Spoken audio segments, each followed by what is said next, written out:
Good evening, I'm Barkha Dutt. You're with the Mojo Story. On this special broadcast, we are decoding the Prime Minister's address at the United Nations General Assembly.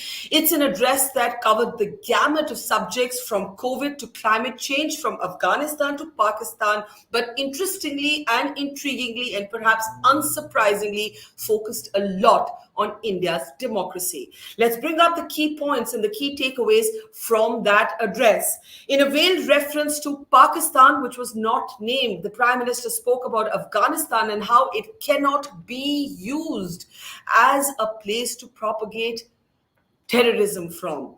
The Prime Minister spoke about countries that use terrorism as a political tool. But a lot of his focus was on how India is the mother of democracy. Many people will see those remarks as a pushback to what America's Vice President Kamala Harris said in her joint statement with the Prime Minister.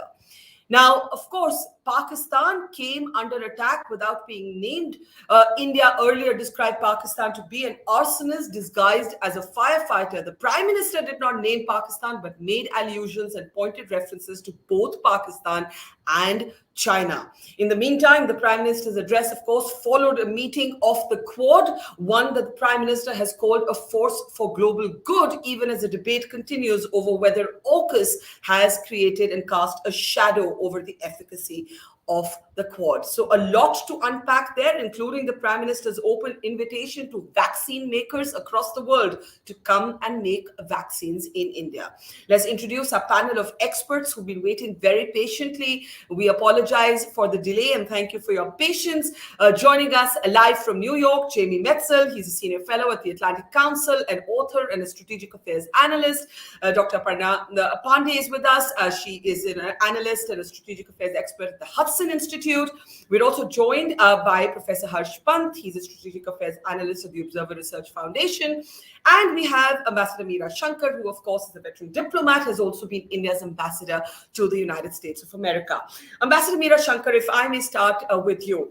When Kamala Harris made those comments in that joint press appearance with the Prime Minister and spoke about the need to strengthen both of our democracies, she said, at home, there was a debate over whether it was a generic motherhood and apple pie statement or was it a gentle nudge to India on the human rights record. Well, it's clear that the Prime Minister's very focused commentary on democracy was a response there. How did you see those opening remarks being focused, ma'am, on India being what the Prime Minister called the mother of democracy? Did you see it as a way of telling America, hey, don't lecture to us? Well, I think that, this is a point which we have traditionally been stressing as well in the UN and in other speeches, because we are proud of our democratic values and traditions. And it's something which we do lay emphasis on. As far as Kamala Harris's statement is concerned, I think there is a sense that democracy is kind of at an inflection point because, you see fragility in countries which were well-established democracies, such as the US. I mean, look at the results of the elections, which have not been accepted by a large number of members of the Republican Party, and the storming of the Congress by rioters to try to stop that result. Now, that's not something which you expect from an established democracy. You see that elsewhere as well. For instance, in Hungary or Turkey, you're seeing increasing,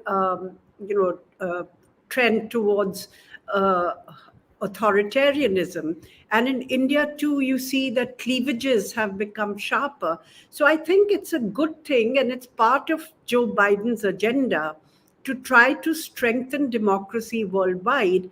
And I think it's also in the realm of ideas because it posits the values of democracy as opposed to alternatives, which are based on an authoritarian single-party model.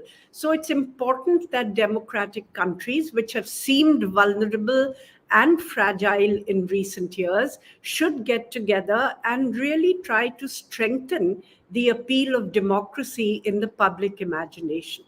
Did you see the fact that the Prime Minister opened with a focus on democracy and India's democratic record as a kind of accompanying piece to the Quad being described as a group of some of the world's leading democracies, or did you see it as a retort or a pushback to the American Vice President Meera Shankar? I think that this is something which we stress, and we don't stress our fragilities. So I think it's part of the norm. I think most countries tend to stress their strong democratic values, but don't focus so much on their fragilities. And I think that's par for the course. Okay, let me ask the others if they saw it the same way. Harsh, when Kamala Harris made those comments, in some ways the feeling was that actually the Biden administration has been more muted because, given the sort of clumsy, disastrous handling of the withdrawal from Afghanistan, the Americans can ill afford to lecture anybody. They've lost a little bit of their moral force. But that comment still came. Did you see the Prime Minister's comments as an illustration of a certain degree of prickliness, or did you see it as a kind of drawing the red line with the United States of America on those comments? Professor Harsh Pant. Sorry, let me unmute you. Yeah. I think you're muted at your end, Harsh. Just unmute yourself. Sorry. Yeah. Barkha, I think the way I see it, this whole democracy question, of course, has been part and parcel of Indo-US engagement for a while now. And what we have seen, even during Secretary of State Blinken's visit to India, there was apparently some very interesting conversation behind the closed doors where India pushed back equally hard what it got. So I think we are now looking at this relationship. What I see here is something more interesting. That perhaps now what is happening is that India and Indian policymakers are also taking this issue of democracy head on. That while there are challenges at home in India, for America to tell India that there is a problem in Indian democracy is one thing, but for India to showcase that and say, look, there are certain vulnerabilities, certain cleavages in India that have to be managed, but that's par for the course. And that is something that all democracies deal with. We are at a certain point in the democracy evolution. You are at a certain point. You have certain challenges. We have certain challenges. And I think between two friends, between two partners, this is a very healthy conversation. If you go back a few years back, there used to be bitterness about this. There used to be the sense, every time America would raise it, Indians would go ballistic. I think now there is a degree of maturity. There is a degree of diplomatic maturity, I think, in the way diplomats are handling it, in the way I think our policymakers are handling it. And Prime Minister's comments, I think, also were, as you said, this. When he started by talking about democracy, he then, I think, effectively linked it to every single thing that he talked about, which was the ability of democracy to deliver. The ability of democracy to deliver at a time of grave crisis like the economic and health crisis we are facing, the world is facing. And he was, of course, trying also to draw a line vis-a-vis other actors, non-democratic actors. And I think the whole bit on how UN has been misused and how certain countries have used it, I think that also brings to the fore this question of what UN is about, what international institutions are about, and what role democracy can play. And I will get to all of those other references in a moment. But Harsh, I'm intrigued that your reading is that this is now a conversation between friends and it didn't display any sort of irritation. In your mind, India was not irritated at what the American Vice President said. I'm sure personally somewhere Mr. Modi or his advisors would be irritated. But I think that the issue here is what, in terms of the national imagination of this relationship, I think that has changed. I think the way India looks at America today, that has changed. I think there is greater confidence in the way India takes on some of these questions. And I think this is not the only question. I think there is the question of Kashmir. There are questions of minorities. There are a whole host of questions on which there are differences. And some of them are related to the democracy agenda. But I think those questions are being looked at and are being tackled in a way that perhaps allows a more fruitful conversation to take place, other than saying that, look, this is something that we don't want to talk about. Please don't enter into this discussion. I think we know that there will be some of that discussion, especially under this administration, and that I think you get a sense from the government, and I think you also get a sense that we are ready to tackle this in whichever way we can. So I think that normalcy is there. Certainly, it will lead to all sort of awkwardness and Yeah. pauses and difficult conversations. But I think that there is a new maturity that I see, which is, I think, very helpful for both countries. Jamie, how do you see it sitting in New York as an American? A point was made that the American media only picked up that part of the entire sort of bilateral set of meetings.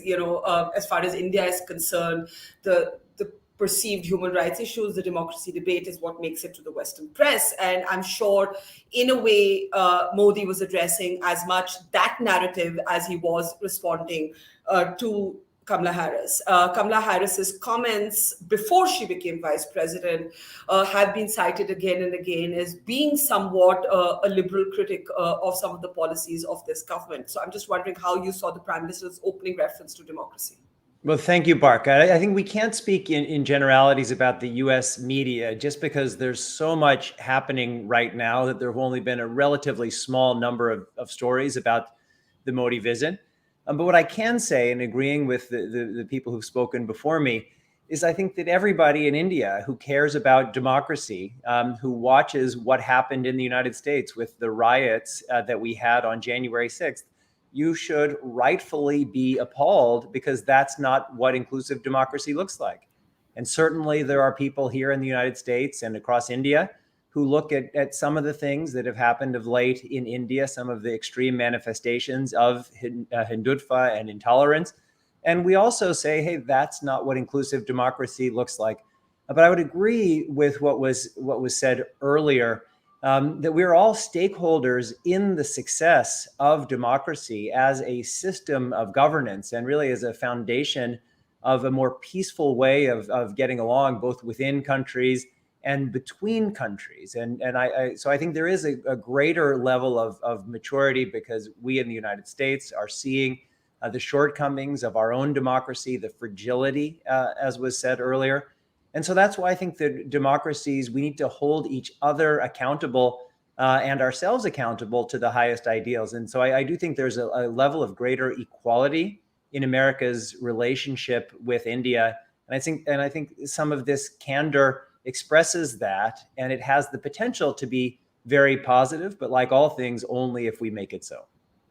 Aparna, I think what has also changed the conversation is how the Biden administration has handled or mishandled Afghanistan.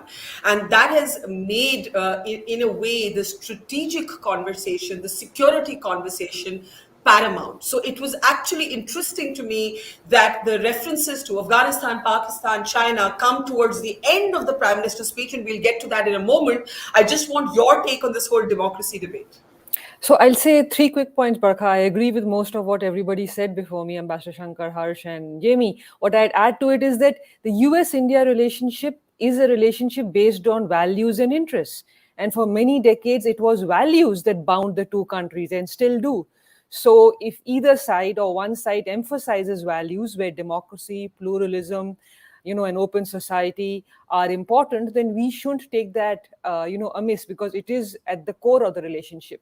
Second, the Quad, Indo-Pacific, India-US relations, India as a bulwark against the aggressiveness of China, all again contain a values-based dimension, the fact that all of these countries are democracies, they are concert of democracies, they are democratic partners. So again, democracy and democratic values come as part of foreign policy agenda in the Quad and Indo-Pacific. And finally, if you are trying to send a message to whether it is China or it is Pakistan or any other autocratic country around the world, you will emphasize what is different. And at the core, what is different is that you are democracies. So I think it's a combination of its interests, values, and strategic convergence, which will lead to an emphasis on democracy. However fragile democracy may be, however, eternal vigilance is the price of liberty, and every country knows that. So we have to keep emphasizing it, even if we rarely live up to our expectations. Okay, let's get to the other dimensions of that address. Ambassador Meera Shankar, that reference to Pakistan without naming Pakistan. That reference to the Afghanistan was named, but Pakistan and China were not. China was referenced, in the language of oceans cannot be used for expansion and exclusion. Pakistan, of course, was referenced as countries that use terrorism as political tools will be devoured by that. In the not naming of Pakistan, what is the gain in not naming it? Because everybody knows what the reference. I've always been curious about this veiled reference business, and I want to understand from you why this happens.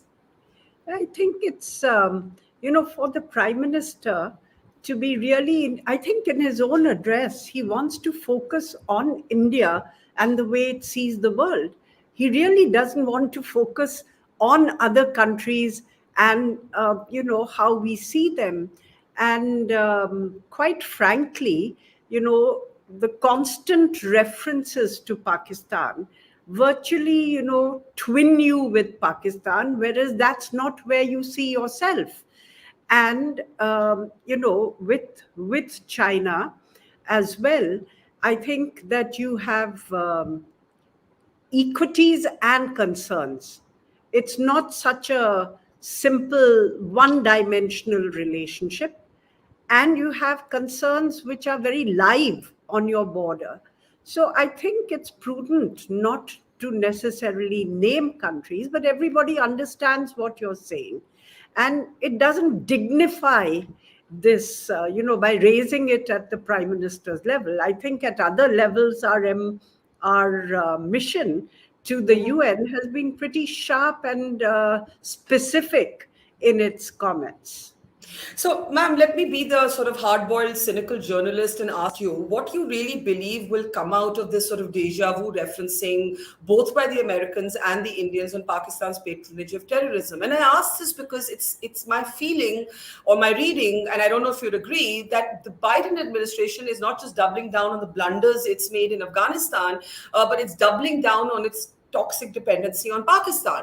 And it's falling back, it seems, on its same old Pakistan policy, despite the exit, looking almost towards Pakistan to play interlocutor with the Taliban. In which case, where are we? Where are we with the United States looking at it to contain terrorism or Pakistan's patronage of it?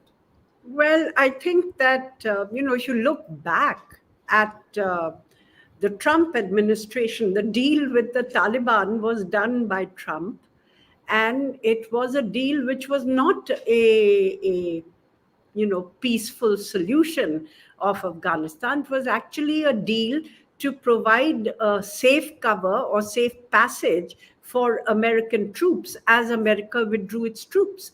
And Trump had withdrawn virtually all American troops, I think barring 2,500 or so, by the time Biden took over. So let's not put all the blame at Biden's door. It's easy to punch him. He can be a punching bag. But one thing we have to understand, that after 20 years of war, there is just no appetite in the US to continue. Yes, the manner of leaving was abrupt. It could have been phased better, but there was already a fait accompli in terms of an unsatisfactory agreement between the US and the Taliban, which neither held the Taliban to a ceasefire, nor to surrender of weapons, nor even to recognize the Afghan government and have a dialogue with them, nor to any peaceful political negotiations. Sure. So it was really a deal which provided a cover for the US to withdraw. So here's Biden. He inherits this deal. So he has the choice of either walking out of it or continuing with it. And that's what he's done. Because the question for him was, can he continue with 2,500 soldiers, or does he have to send more? And if he sends more, for how long? And will the outcome be different? Sure. I take that. There will be more questions in shaping a policy. Yes, from our point of view, I mean, if you ask me, I would have been far more comfortable if the withdrawal had been more staggered and more orderly, because the way America left I think it could have been handled certainly much better. So let me take that to Harsh Pant. Harsh, the fact is that for India, this is now possibly a re-entry into a decade of, I hope I'm wrong, an emboldened Pakistan that will further feel the confidence to use terrorism as the political tool that the Prime Minister referenced. Whether it's the Quad, which was set up unspokenly to contain the rise of China, whether it's looking to Washington to contain Pakistan. Are any of these expectations real? Does the Quad have the same power, given that the US has done a side deal with the Australians, which is known as AUKUS? Do you feel any optimism about India's dependency on Washington vis-a-vis Well, either China or Pakistan? Well, part of it is that that's the hand you have been dealt with, so you will make the most of it and try to see what you can how you can leverage that. But I think two things have happened. One is that on the east, certainly there is a sense that America needs partners. While AUKUS may have happened, and there is a logic to AUKUS that I think we in India understand. But I think the reality remains that at some point, this is also a demonstration of the fact that the way Indo-Pacific strategic realities are changing, and the speed and the scale of that change puts pressure on regional states to do something more than just the obvious. So I think what we have seen in AUKUS is an innovative solution to a problem that had been hanging now as to what Australians can and cannot do. And let's be fair now. You don't think it diminishes the Quad? Well, I think it complements the Quad in some ways. I think I think when you say Quad and India, I think that the problem here is more in India. I think Indians have to make up their minds how far they want to go with the US. We say we want strategic autonomy. Some of our people continue to talk about non-alignment. Even now we talk of equidistance from China and the US. And then we complain that America is selling strategic technologies giving strategic technologies to Australia, not to us. I've seen op-eds written by very senior people in the Indian strategic establishment who are complaining about this. I really don't understand. Maybe I'm too simplistic, but I think the reality is that Australia and the US are treaty alliance partners. They have a special relationship. That relationship is reflected in the way what we sold to them, and that is not something that India shares. India values its alignment policies, non-alignment or strategic autonomy, whatever it's called. But I think ultimately the decision is for India to make how far we want to go with America. And unless we decide that, I think all these complaints are nonsensical because they don't matter. They don't do anything for us. So ultimately, we will be on two stools, trying to figure out a way to respond to China, but not saying that China is an adversary, and then we go on and complain and America is not doing enough. So I think a lot of this is about our own sorting it out amongst ourselves.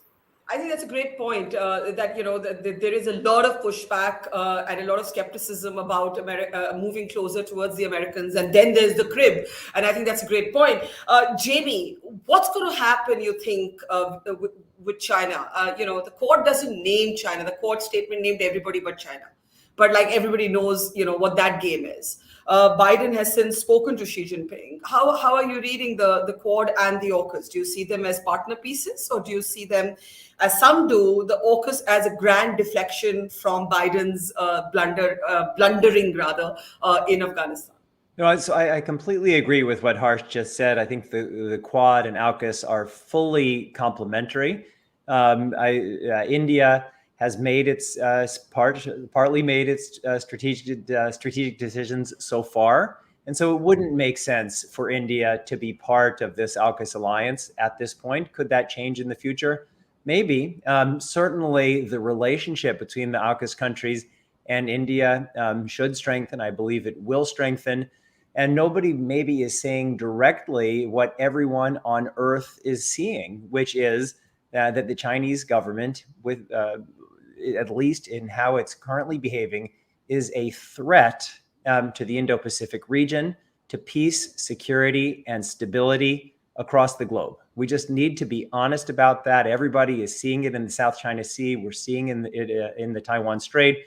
We're seeing it, as Modi mentioned, that this pandemic started in China, but the Chinese government is doing everything possible to prevent any investigation into the origins of COVID.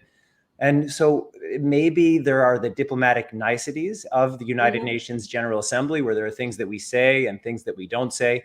But everybody is seeing China's massive growth in its nuclear weapons, its extremely aggressive posturing everywhere around the world. And most every country in the world, or at least many countries in the world, are terrified about what a Sinocentric world will look like. And that's why we're seeing the beginnings of some pretty fundamental strategic moves to counter the very real threat that China is posing in the region and globally.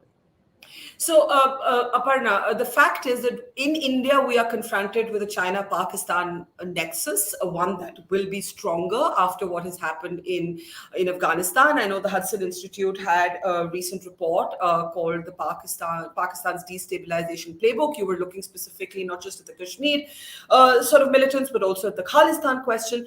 Given this convergence of interests between Pakistan and China, obviously not a relationship of equals, how do you see any efficacy in this quad formation? I'm still going to push back and say, what was the need for AUKUS at this time? I'm still going to say that. I'm still going to ask that. So I would say Quad is one of the many multilaterals which the broader Indo-Pacific has and will create. So AUKUS, Quad will be part of them. I agree with Harsh to the where he says that India needs to make up its mind. For example, I mean, we can't wish for security partnerships and yet say that Malabar and Quad are two distinctly different things. They're the exact four countries. If Malabar forms part of Quad, it at least makes it a little more security oriented. But we haven't made up our mind. We don't like security arrangements. So part of the problem lies with what India wants. Within Quad, we have to remember the other three are treaty partners. India is not a treaty ally. Coming to China, Pakistan, one of the problems India has had with Indo-Pacific, as is geographically defined, is that Indo-Pacific is primarily a maritime domain, whereas India's concerns very often come on the continental landmass. They come from China on the land border, they come from Pakistan and Afghanistan. And so for India, Indo-Pacific should also have a continental orientation, because sort of with the American military withdrawal from Afghanistan, the India's fears about terrorism, India's concerns about its security on the land frontier increase. And Quad and Indo-Pacific don't really look at those. Yeah. So those are concerns India has. And, with China getting more involved in Afghanistan, with China and Pakistan, and to some extent Russia seeking either legitimacy or approval for the Taliban, it will increase India's challenges on the land front. And there India is actually on its own. I mean, there is some assistance India will get, but India is on its own. So some of India's concerns are different from the other countries which are part of Quad and Indo-Pacific. Fair enough. I've got 5 minutes left. I want to spend the last comments on COVID. That was a big part of what the Prime Minister said, and also what Harsh referenced at the beginning, raising questions about the role of the UN, international institutions like the UN. So Harsh, let me start with you. An open invitation to vaccine makers to come to India, a reiteration that the vaccine export and the Maitri program will start. That's a point of some domestic debate. But we haven't even sorted out our indemnity issues with Pfizer. So I'm just wondering, in real terms, what does this amount to, and how did you see those comments? No, I think it amounts to a theme that perhaps India has, tried to shape ever since the beginning of this pandemic.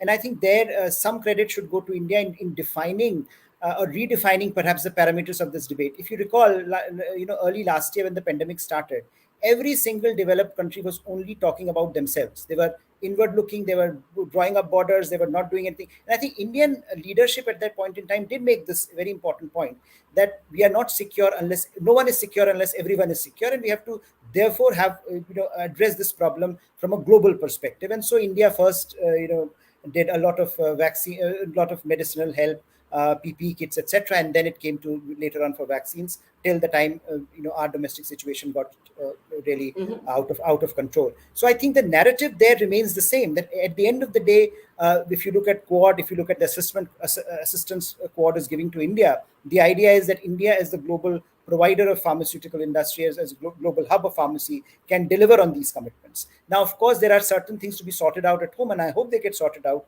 because ultimately at this, this is a crunch time when you are looking at China delivering vaccines to the world, and those vaccines are not effective. Even North Korea has returned Chinese vaccines. So I think the time is today really important, where India and like-minded countries, if they can do vaccine diplomacy, get it back on track, I think that space can be captured, that imagination can be captured, and perhaps this idea that China has an upper hand on this completely gets changed. So I think this is a very important development in that context. But how, whether we have the wherewithal to translate it into action, I think that remains to be seen. But I am hopeful that after Quad statement, that which is operationalizing what they had enunciated in March, after which the second wave hit us, now perhaps is the time to be doing much more on that front.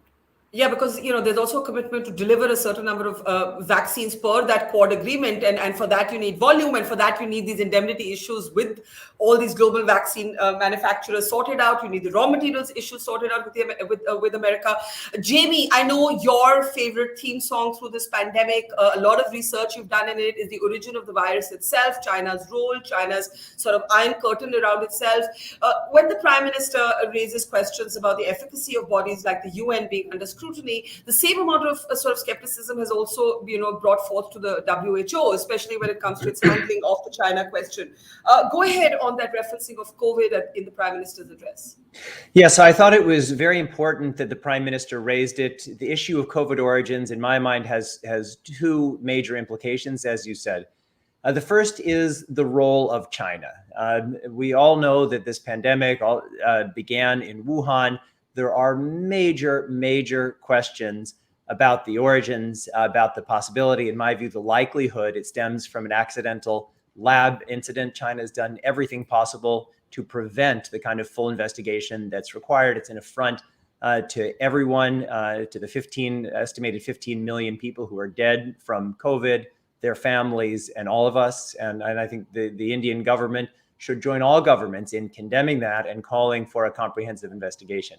The second issue that we've seen is that our multilateral institutions, particularly the World Health Organization, have been hampered both by the weakness of their mandate and by China's obfuscation and blocking. So if we want to have the kind of powerful World Health Organization that we need, the kind of powerful global pandemic prevention and public health infrastructure that we need, we've got to mandate it, and we've got to build it.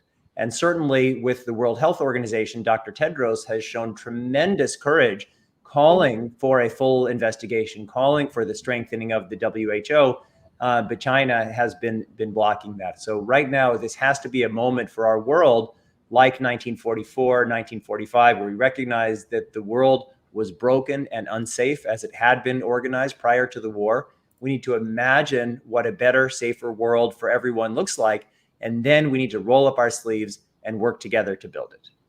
Aparna, do you think that will happen? Do you think that the UN is looked at with the authority, and the influencer role it once had?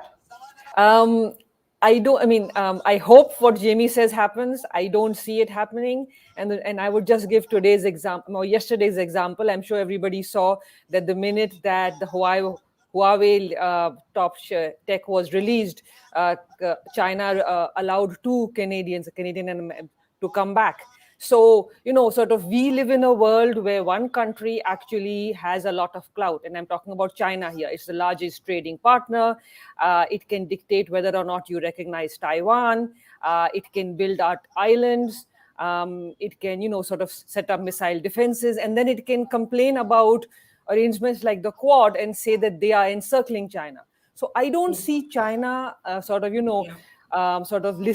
giving in. I hope UN plays a bigger role. I hope other organizations play a bigger role, whether it's Quad or AUKUS or any of the others. But I don't see China giving in when China has so much economic and military power. I don't see them listening.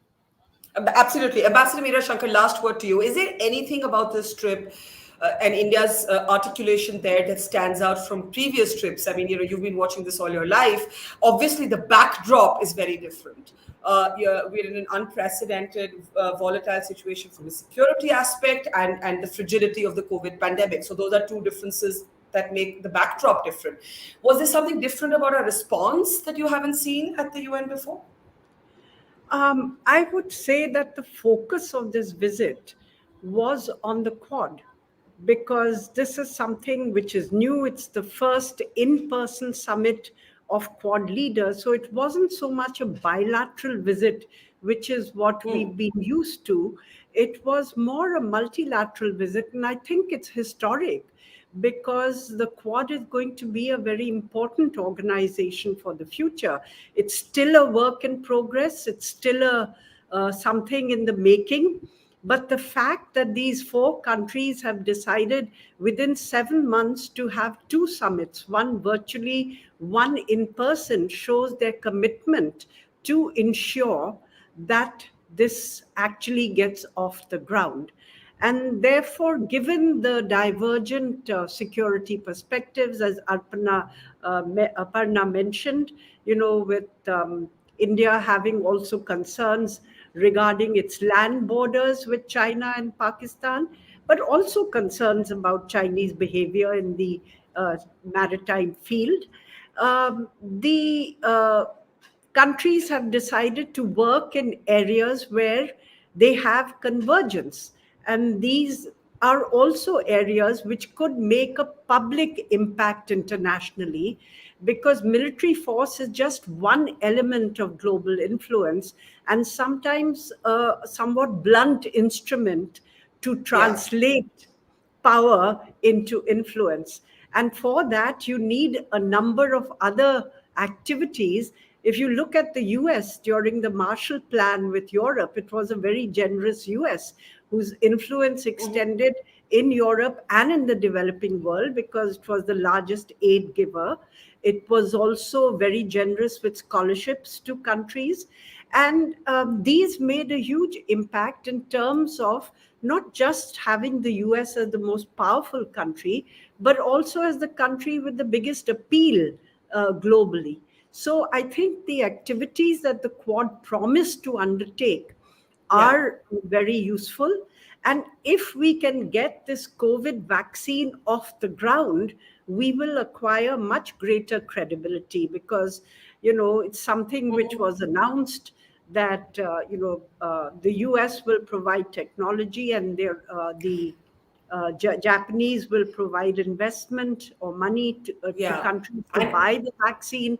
India will produce it. Australia will provide the logistics. So in a sense, it's a kind of real quadrilateral partnership. If we can show that it can deliver, I think it would be useful. And one final comment on AUKUS. I think any organization which puts pressure on China in the Indo-Pacific is helpful to India. Okay, because all of you are much more China's optimistic. ability to put pressure on our border. No, I think all of you are much more optimistic about the coexistence of the AUKUS and the Quad as partner pieces, and it'll be really interesting to see how it shapes up. We'll have you back to discuss that separately. Thank you. Learned a lot from the 4 of you. Ambassador Meera Shankar, Professor Pant, Dr. Aparna Pande, J.B. Metzl. Pleasure. And to our audience, have a great weekend. See you on Monday now. Goodbye. Thank you. Thank you. It's great to see you here. Thank you for watching our work. If you haven't subscribed yet, don't forget to click the bell icon and subscribe to Mojo Story and support independent, robust journalism.